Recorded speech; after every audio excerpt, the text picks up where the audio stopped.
ายดีทุกคนมื้อนี้ก็เป็นมื้อวันเสาร์แล้วเนาะเป็นมื้อพักผ่อนสิพาทุกคนไปเบิ่งหนังนำกันเด้ออยู่ที่ไอเต็กไปนำกันเลย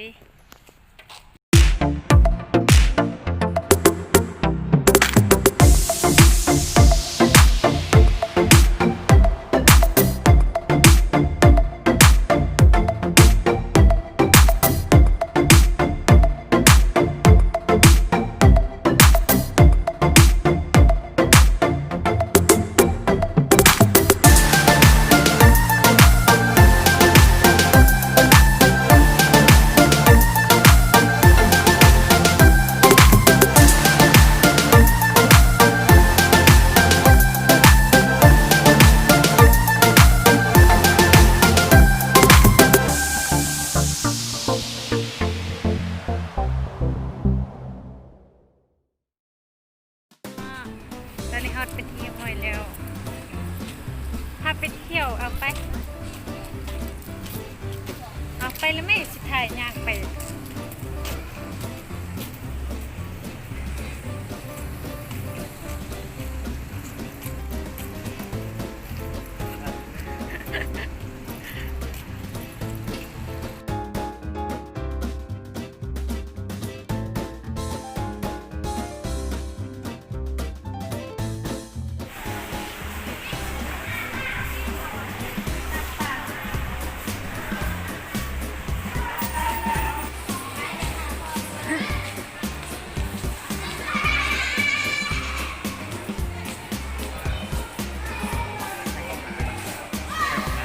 งามเลย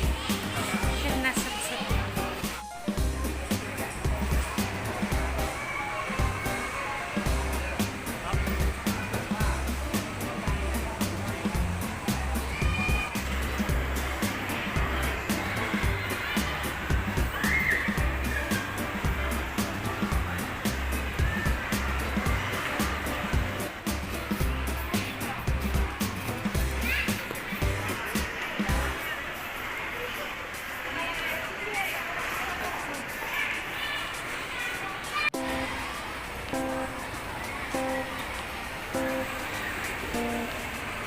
โซ่ยกระเป๋า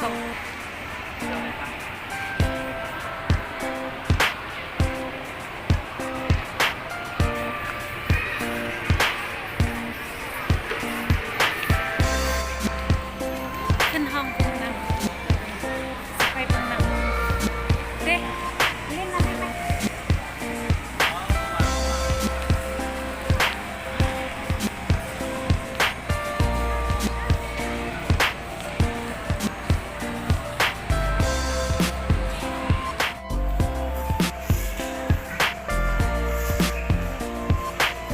กับไปสื่อนะก่อน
ตางามยัง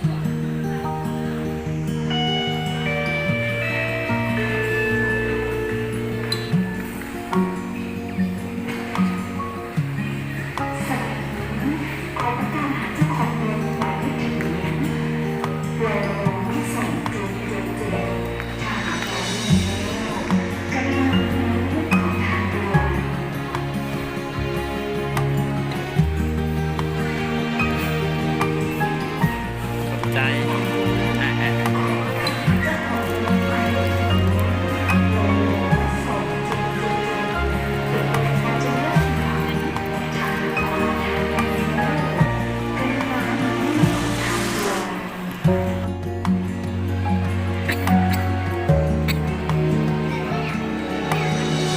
เอาใส่ดีๆเด้อ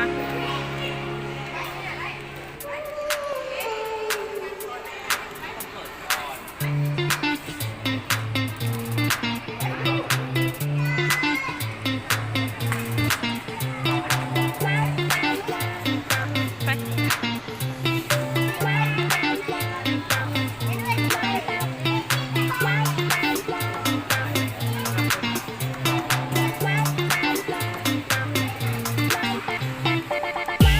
เบิ่งไหมใส่ไหม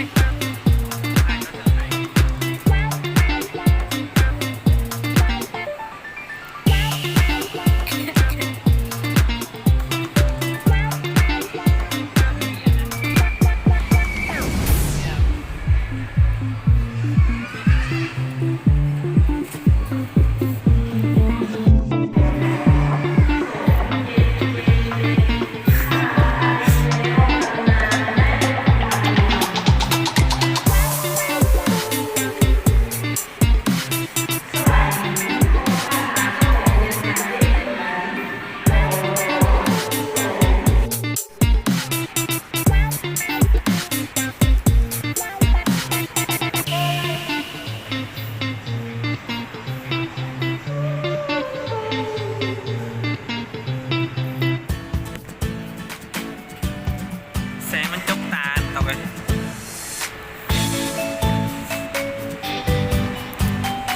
ครับปิดน้ำมาเดี๋ยวโอเคเลย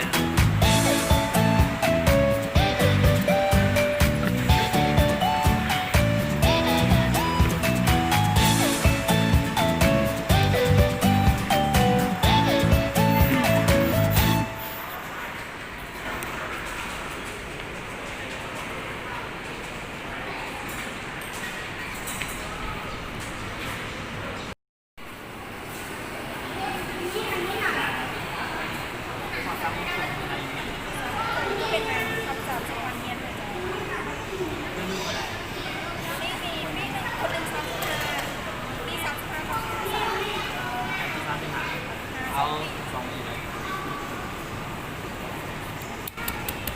เริ่มต้นเรื่องเหมือนเรานี่หน้าจอสีแดงราคา35สีหัวราคา33 นี่งงได้ไงวะ แดงๆนี่ค่ะ ต้องบนหนังเรื่องมัน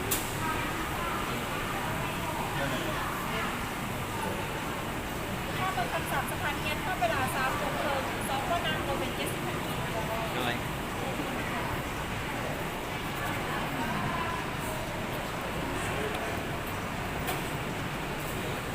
มีตังยามน้ำยามนะ